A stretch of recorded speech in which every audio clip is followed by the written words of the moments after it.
She teaches out at area high school.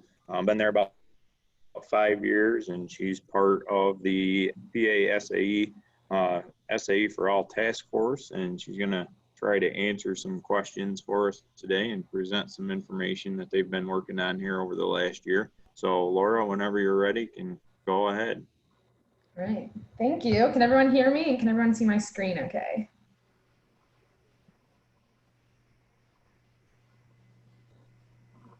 Yep, we can see it. All right, awesome, thank you. So, like Dave said, I'm part of the Pennsylvania SAE for All task force, and there are actually four of us across the state, just 5 if you include me. Carol Fay is also on there. She's our SAE specialist. And then we have Sarah Beth Aldifer, Neil Fellenbaum, and Kelly Beer, and myself. So if you recognize any of those names from your region, feel free to reach out to them. I have their contact info, this slideshow, and any other resources that I give you guys, I'm gonna post on that Google Drive, so you'll have access to all of those. But our goal for today, there we go. First of all, we're gonna talk about the need and philosophy for SAE and why they made this change to the new SAE for All model. And then we're gonna talk a little bit about 2 of the newer parts, which are called the foundational SAE component and the immersion SAE component. So to start, we're going to talk about the need and philosophy. And so I have 2 questions, and that's why I'm excited you guys have the ability to unmute so you guys can help answer these questions. The first one is, what is the goal of an SAE, or what is the intended outcome? So if anybody wants to chime in and answer those questions. What is the goal of an SAE, or what is the intended outcome of one? For students to gain experience in some kind of agricultural career field. Awesome. And that experience, no matter what it is, be immersive.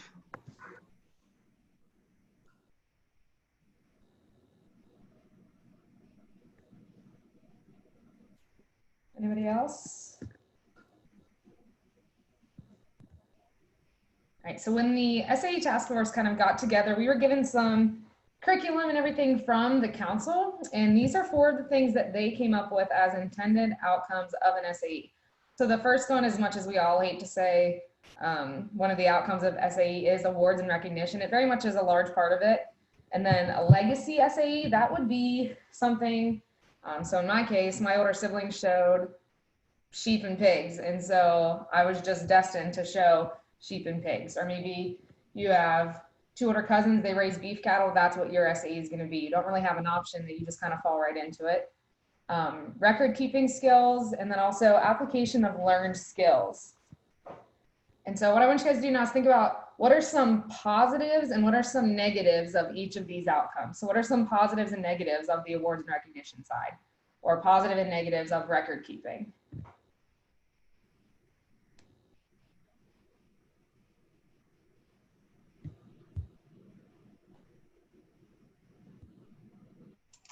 Students value them, and so does the community and the school. That's huge, especially for awards and recognition. I know school administration, a lot of times they don't get the ins and out, but they understand whenever you bring home a plaque.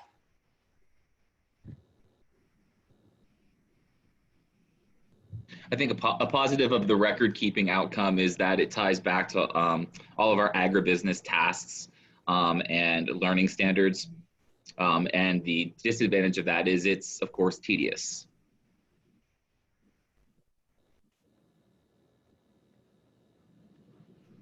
Good, any others?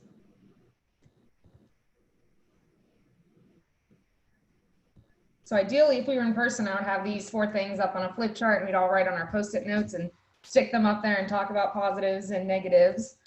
But virtually, does anyone have anything else to add?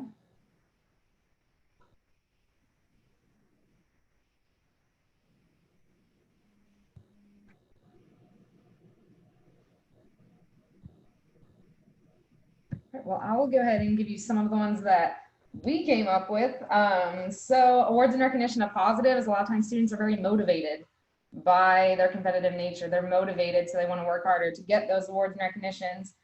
A negative being a lot of times students are limited to the type of SAE they can have based on the award areas that we offer. A positive of the learned or application of learned skills is that students do leave our program with skills that they can apply to the future. But a negative is maybe their SAE doesn't necessarily align with the future career that they want. So the task force was able to look at these and determine, okay, are there enough positives to continue with the SAEs that we have, or are the negatives kind of outweighing it? Are they not making the SAE as productive as it could be once that student leaves my program? So the next question I have is, what is the purpose of agriculture education? When you hear the term agriculture education, what is our purpose?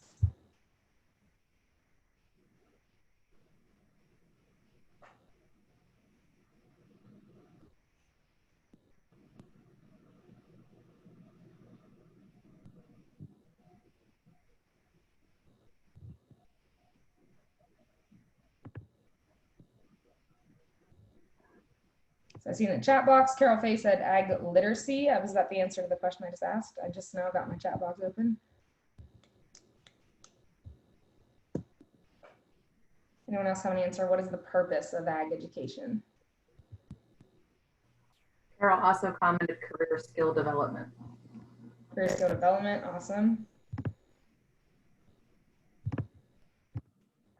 So when the task force looked at this, we kind of compared it to something that we all have heard or maybe have hanging in our classroom, and that is the Ag Ed mission. And so that states that agriculture education prepares students for successful careers, a lifetime of informed choices in the global agriculture, food, fiber, and natural resource systems. And the reason I'm asking you guys all these questions before we dig into SAE for All is that these are the questions that the council looked at whenever they determined where are we going to take SAE next and why. And so they looked at this Ag Ed mission and said, if that is the mission of agriculture education, why can that not be the same mission of SAE? And so the one thing they really focus on is preparing students for successful careers. And so they took this SAE, this work-based learning experience, and along the way we hit all of these other intended outcomes, but the main goal focuses on career preparation. How are these students going to be successful when they leave my program after 3 or 4 years? And from that, they were able to develop kind of a new, maybe a refresher on SAE and kind of update a little bit more. And so next question I have is, what are we currently doing in the Ag Ed program that is career preparation focused? So what are we doing in our classes? What are we doing in our ag programs that is preparing students for a career when they leave us?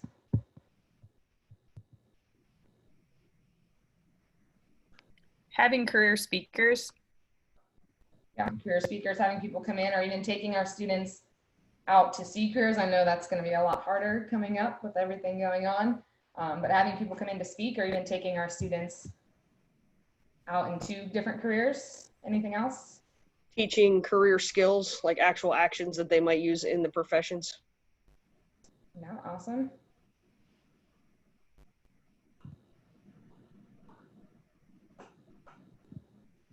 And then the next question is, what can be done to focus an Ag Ed program even further? So things we do now, but what can we do? And I even want to pose this question a little bit more and think of, in the fall, we have no idea what it's going to look like when we go back, but what can we do, even if it's virtual, to have our Ag Ed programs focused on career preparation?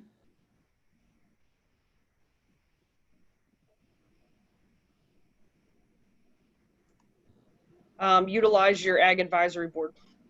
Yeah, awesome. Ag Advisory Board. I think I've talked to my Ag Advisory Board more in the past 6 months than I have before in school year. Any others? We could attempt to make sure that the SAE or on SAE matches the career objective. Yeah, that's an awesome one.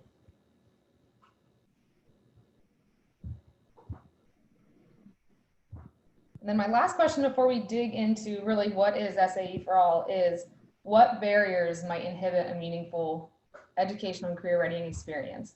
Now, these can be student barriers or teacher barriers, but they're out there. So what are some of these things that kind of keep us from these SAEs being as successful as they could, either on the teacher side or the student side?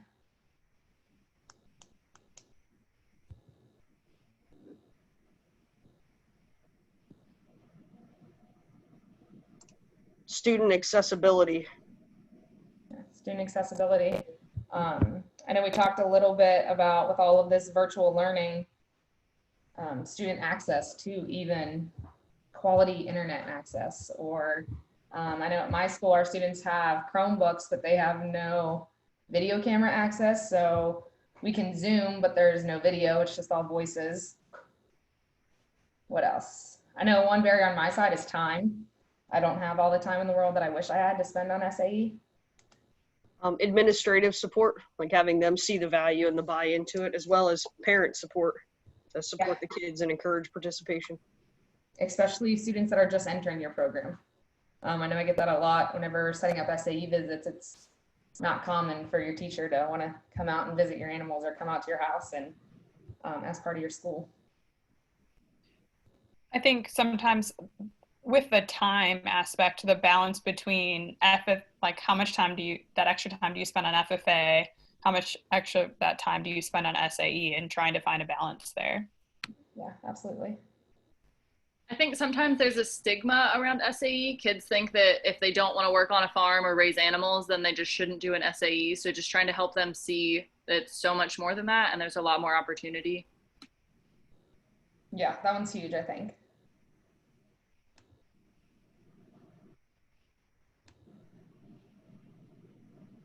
All right, good deal. So what the task force did and what the council did is it kind of took all of those questions we just discussed and tried to figure out what can we do with these SAEs to make sure they are career focused, to make sure that it is accessible for every student, no matter if they live on a farm or if they don't, or maybe they don't have any siblings who are ever in FFA. This is all new to them. And so they kind of revamped SAE, and it's now goes under the title SAE for All. And I don't know if anyone's logged on to AET in the past couple months, and things may look a little different. Some things are gone. There's some new vocab. So today what I want to do is just kind of introduce this and then open the floor up for any questions. I believe Carol's on. I don't know if Sarah Beth is on, but we can all together try and answer some of the questions that you have. So SAE for All is not brand new. It was actually in 2010, the council got together and they kind of initiated the renewal of what it is. And then last August, I believe, a group of us went to State College and we went through training and learned about what SAE for All is. And so now that's how we're able to share it with you guys. And it is rolled out now. So if you log on to AET, you can see all these different things. So it's actually been happening for the past 10 years, and it just really kind of became public recently, but it's been going on for a while. They realized that some changes need to be made and how can we revamp it. And then some resources. So the council has a website where, let's see if I click on this here, I can show you. The resources on here are incredible. So on the council website, if you go to the SAE tab and scroll down, they have guides for both teachers and students, guiding principles, career kits. So I'll click on this guides, and I just want to show you a couple things. So this takes you to the saeforall.org.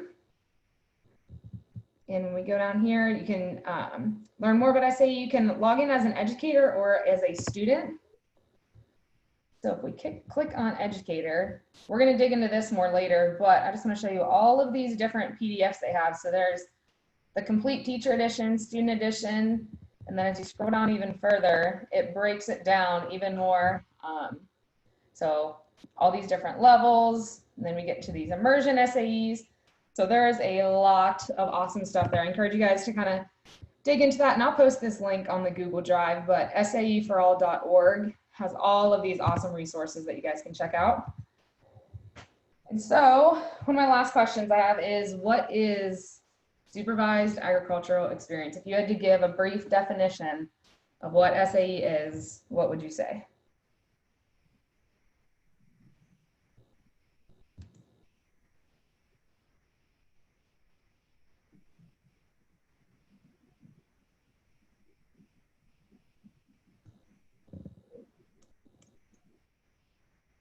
Any takers?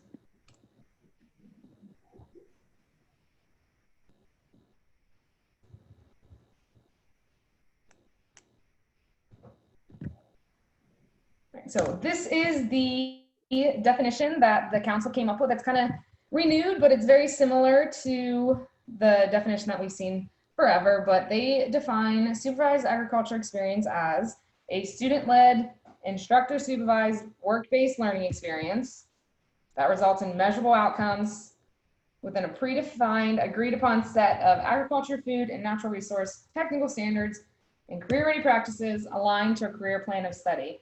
So the one difference in this renewed definition is that it wants to make sure that the project is aligned with those AFNR standards and that it leads a student to a career plan.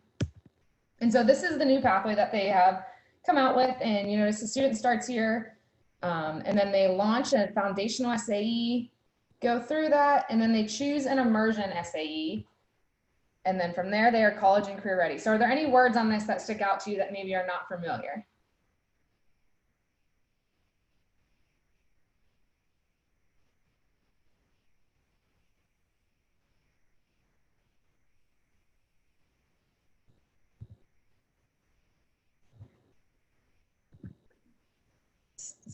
So we're going to dig into foundational SAE. That is a new term now, SAE for all.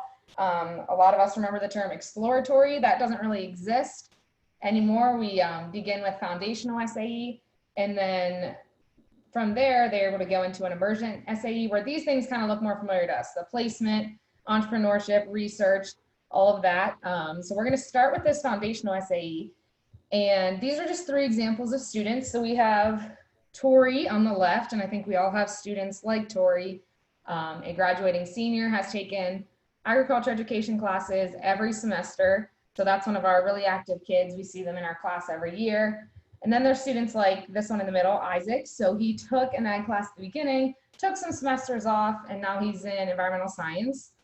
And then we have Emma. So she hasn't enrolled in an ag program into the fall of her senior year. And a lot of times the struggle with these type of students is we don't really know where they fit in terms of SAE. So this new SAE for all kind of makes it a little bit easier for us because they're able to roll right in and start a foundational SAE no matter where they're at on their ag ed journey. So foundational SAE is where we're going to start. This is a newer term. And so this is the roadmap that SAE has laid out now. So we have the foundational SAE, and it actually divides it up into 3 separate sections. So there's awareness, which they lay out as grades 6 to 9. I know at my school, students cannot even take an ag class until 9th grade, but those are your beginner students. Those are students who are just starting in your ag program, necessarily regardless on what grade they're in. Intermediate, somewhere in the middle, and then advanced students who have been in your ag program several times, taken several classes. You have a question?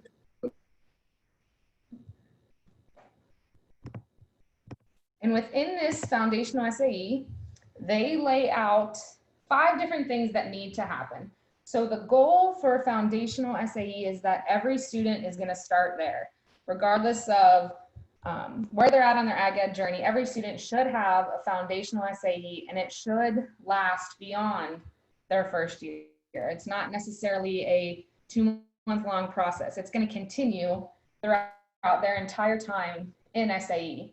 And so it divides it up into 5 different sections. The first one being career exploration and planning, employability skills for college and career readiness, personal finance and management and planning, workplace safety, and then the last one is agricultural literacy.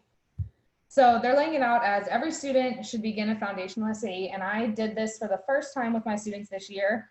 Went to the training in August, and then I started implementing it in my classroom, and every student started with this foundational. And one of the first things we did was a career survey, kind of figure out what careers is this student interested in. So we, this year, got through this first little step of career exploration and planning. And so the goal of this is that each of these sections will be graded within their SAE. And the nice thing is on the SAEforall.org website, they actually have rubrics already created that you can check out, and it kind of applies points to each of these and gives you examples of activities you can do. And so, for example, in the career exploration and planning, some things that they suggest is students complete a career interest inventory. And then from there, they can make a career plan, update it, and all of these different things can happen, and that can happen at their own pace with teacher guidance. And so, like I said, this year my students got through just this career exploration, and then we'll start in the fall working on employability skills.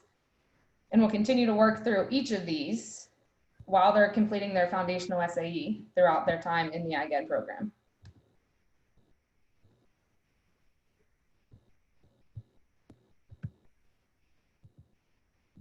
And so this foundational SAE kind of fits in perfectly in this 3-circle model right between class and SAE. For example, all of the career exploration stuff I did this past school year was done in class.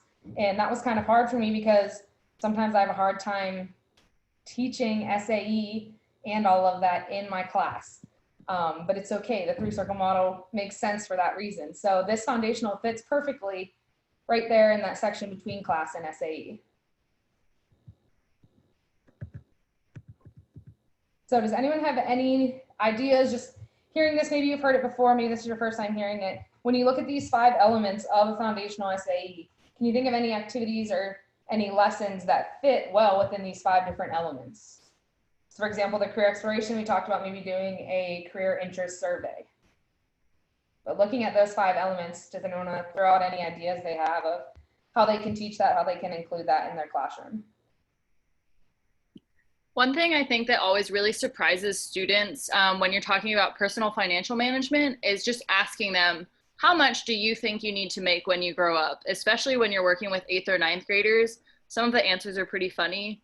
But then there are a lot of quizzes out there they can take that they kind of go through some lifestyle choices, and it tells them a realistic salary to support that. And it's always, I think, a really good eye opener for them, especially as you then talk about, you know, if you want X career, but you think you need to make this much money, do those plans match up? So I think that is a really fun thing to do, especially at that age, to kind of start opening their eyes to some of those opportunities. Yeah, that's neat. And one thing I like with the personal finance management is a lot of times when students see that their SAEs aren't making tons of money, they automatically think it's not successful, which is not the case. But so when you lay out like, yeah, maybe you didn't make tons of money, but here's all these different things you learned. Here's where we're going to go next year with your SAE. But I think students initially see like, oh, I did not make $1,000. This is not going well. So that section kind of lays that out nice for the kids. They can plan and see where their money is actually going and how much money they're actually making.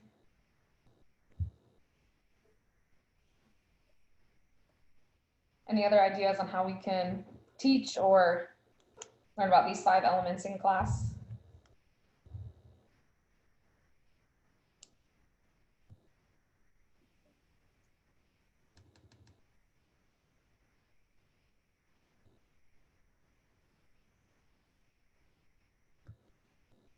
All right, so I want to talk about the last one there, agricultural literacy. So how this roadmap kind of lays out is, so here's our foundational, we do the career exploration, employability skills, workplace safety, all of this stuff. But then this agricultural literacy component is kind of what puts the kids into what is their immersion SAE going to be. So this agricultural literacy component then turns into this new section. And there are 5 immersion SAE categories, and most of them are familiar to us already. So the first one, placement and entrepreneurship, or placement and internship, then ownership, entrepreneurship, research, and then the last 2 are newer, school-based enterprise and service learning. So the goal of SAE for All is all students start with this foundational SAE. They go through career exploration, and maybe with this process, they're able to choose an SAE project in this immersion category that really fits their interest, but also focuses a lot on their career or their career plan for after high school. So once we go through all of these steps of foundational, now they might have a better idea, and maybe instead of just showing pigs because my older sister showed pigs, maybe now I have found something that I really enjoy and want to do after high school, and it may fit into a different category. So these 5 immersion, placement, entrepreneurship, very similar to what we already know. Same thing with ownership, entrepreneurship, and research. But I want to touch on real quick these bottom 2, school-based enterprise and service learning, because those are 2 newer ones. And school-based enterprise, I know there's a lot of words on this screen, but I just wanted to explain briefly what this is and give you guys an example. But the goal of the school-based enterprise is for students to lead a business that provides goods or services. So this business is operated from the school. It's not students doing this on their own, because that would then fit into the entrepreneurship, but they're using the school facilities, equipment, and other resources that are provided from the ag department. They are owned by the school, and that means that the organization bears the risk of the business, and the students are just managing it. It can be a partnership or cooperation between students, and the goal is that they will come up with this idea, and they're not just gonna go sell plants in the greenhouse, but they're gonna develop a whole marketing plan, and they'll have a board of people. It can be industry professionals, the teacher, maybe some school administration, and they're constantly gaining feedback from them, bouncing their questions off of them, and that board is kind of overseeing what they're doing. So it's a more structured approach, but it is school-based, which is nice because I know I have a lot of students who maybe are really interested in plant science, but they don't have the space or the ability to do it at home. So we kind of dabbled in this a little bit this year with a group of students. They got together, created a plan, and they were going to sell plants out of our greenhouse, not necessarily as an FFA fundraiser, but more as this school-based enterprise SAE project. So this is an example that they give us, and you can go ahead and read that on your own, but this student basically ran the greenhouse after school. Like I said, it's not an FFA fundraiser. It is an enterprise with a smaller group of students that's run by a board.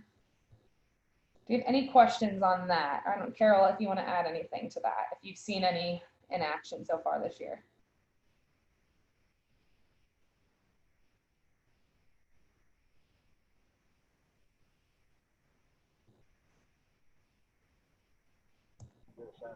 The key to that is that it's student-led, and I think you hit that nail on the head pretty clear.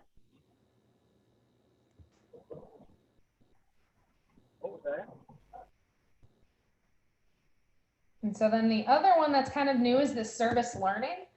And so this is conducted by one of our students. They're going to plan, conduct, evaluate a project that's going to provide a service to the school or something in the community. And it must provide a benefit to an organization, not necessarily the FFA chapter. So this is not just community service. Community service is usually like a short couple hours, one-time thing, where this is a service learning project. So some organization is benefiting from it, and it's very planned out, and it is a longer amount of time than just like 2 hours. We're going to go out and pick up trash along the side of the highway. So it's more of a planned out student run activity or project that is going to benefit either another organization or group or an individual. So whenever you're doing a service learning project, you just have to make sure it's not on that community service line, and it is actually a service learning project. And that SAEforall.org really lays out this and gives you suggestions on how to create a plan. And here's some ideas that will work for this. And the one here is this young girl started her own therapeutic riding program. So you can read through that, and she helps disabled youth and does therapeutic riding with them. So there's a lot of awesome examples, but I really encourage you to check out that SAEforall.org because it has lots of examples, but also it lays out, here's different activities you can do, and here's how you can grade this.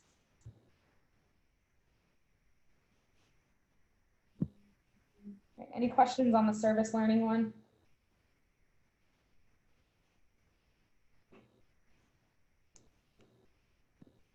All right, so I know that was really fast, a really brief kind of overview of what this SAE for All is. Really wanted to focus on just that foundational component at the beginning, and then how that can turn into a student's immersion SAE, and that fits into those 5 different categories. And I wanted to leave time at the end for questions, either for myself, for Carol, anybody else that's on here, and we'll try and answer them the best we can. And like I said, I will put these websites, this PowerPoint, everything on that Google Drive so you're able to access it. But I definitely recommend checking out the SAEforall.org. And I will answer any questions you guys have or any other things you want to bring up. Hey Laura, it's David Bittner. How much time did you set aside to work on your foundational SAEs with your students in class? What did that look like? So this year, I think I spent a little more time than I normally would because not only was it new for the students, but it was new for me. And so we did on Fridays, twice a month, the whole class period was devoted to starting their foundational SAE. And the biggest struggle I had was with my students who were 11th and 12th grade, who feel like they already have an awesome SAE project, and most of them do. But it almost felt like backtracking with them. So I think in the future, what I would have done is maybe start with my 9th and 10th graders. And then next year, from then on out, just every 9th grader that I have coming in the program, because it was very difficult to have those juniors and seniors almost kind of backtrack and be like, well, what career are you interested in, even though you're almost done? But we would spend 2 Fridays a month, and everyone did the same thing at first, and then it got a little bit more individualized after that. Great, thank you. Yeah.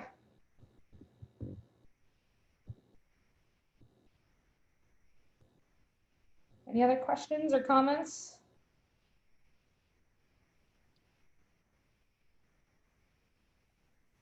Hey, Laura, can you hear me? Yeah.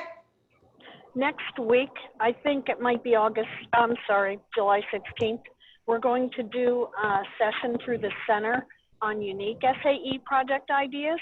So people may want to tune into that. I'm doing some research and talking to people in other states as to what they're doing in the time of COVID, suggestions they have for unique SAE projects. Do you have a time for that? Do you know what time it is? Hang on, I'll get back to you. Yeah, that's fine. And I It'll do be want at to 10 share. a.m. Go ahead. It's 10 a.m. 10 a.m. Mm-hmm. And the registration, so you need to register ahead of time for that. And it went out yesterday to the listserv, and it's also in the newsletter today. Awesome, thank you. Beth, don't panic. I do have that time written down.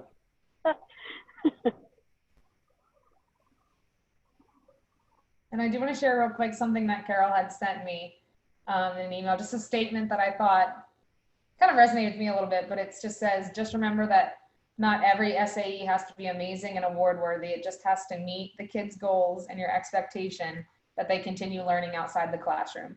Don't get caught up in that an SAE has to be one thing or another. Instead, just see where the journey takes each kid. And that was something that someone had sent Carol Fay, and she just forwarded on to me, which I thought was very fitting, because I know sometimes I get stuck in a rut with a kid where I'm thinking like, this is not a standard SAE, or this is not the best of the best, but if it fits that kid and that kid is successful and that kid is learning, that's really all that matters. Part of doing these foundational SAE and career-based foundational projects will help kids find maybe careers that are related to ag that they didn't even know existed, even juniors and seniors.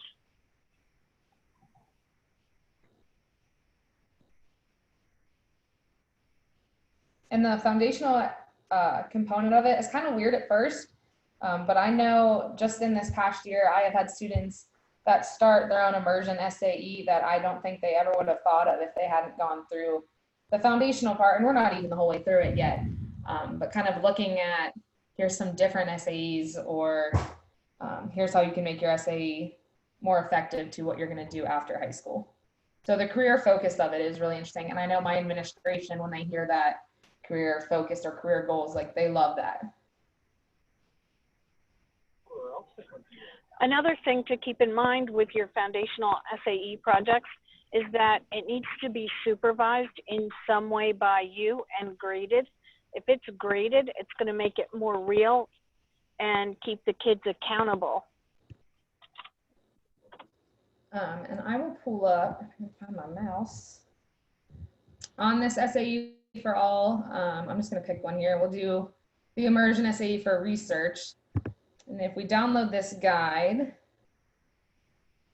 it gives you a bunch of different examples, but the one thing that is so nice for grading, make everyone dizzy while I scroll through this. Here's the different activities that they recommend. And then if we scroll down, here's a rubric right here that's already created for you. And at the bottom, this is how they broke it up. So career exploration, 20 points. And it goes through and the whole thing's 200 points. So it does give you a lot of guidance and a lot of ideas for grading. And I know on some of the other rubrics, specifically this morning, I was looking at the entrepreneurship one. For every activity it wanted the students to complete, it also listed an AF&R standard, which is awesome because I know when I have to submit my lesson plans to my administration, I have to include standards in it. And so they're laid out right there for you of this part of this foundational SAE, here's the standard that it applies to. So I really encourage everyone to check these out and look through them because there's a lot of neat ideas. And it's very helpful that they have these rubrics. And this is just the first one. There's lots of rubrics within each guide, but all these different guides. So there's teacher edition and student edition, which is nice. And there's videos explaining what a foundational SAE is, what an immersion SAE is. So not only is this website helpful as a teacher, but it's also really helpful for the students. Any other questions? And I'll just throw up. These are, once again, the people that are on the task force. If you want to reach out to them, myself, Neil Fellenbaum, Sarah Beth, Kelly, and Carol, if anyone's in your region. And also, we did talk about having regional workshops to talk a little bit more about SAE for all. And I think a lot of that got kind of thrown to the side with all of the COVID and everything that was going on. I don't think anyone was going to host a workshop anytime soon. But if that is something that you are interested in or you think would benefit your region, you can shoot myself an email. And we're thinking now maybe we can try and set them up virtually or do something. But if you think that would be beneficial, just reach out and let us know. And if no one has any other questions, that is all I have.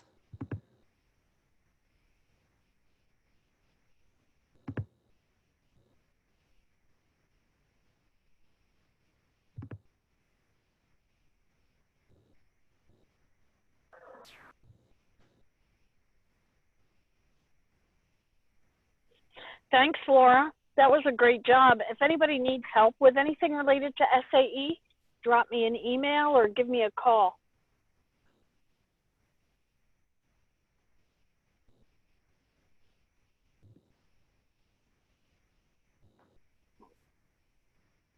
Beth, you're muted. I turned my screen on, but not the mic. So I was saying, if there isn't any further questions for Laura or Carol, you guys are free to log off, but I do ask you to log back into the main link, which is your, excuse me, the 2020, where is it here? But I'm not seeing it. I have several different pages. Hold on one second.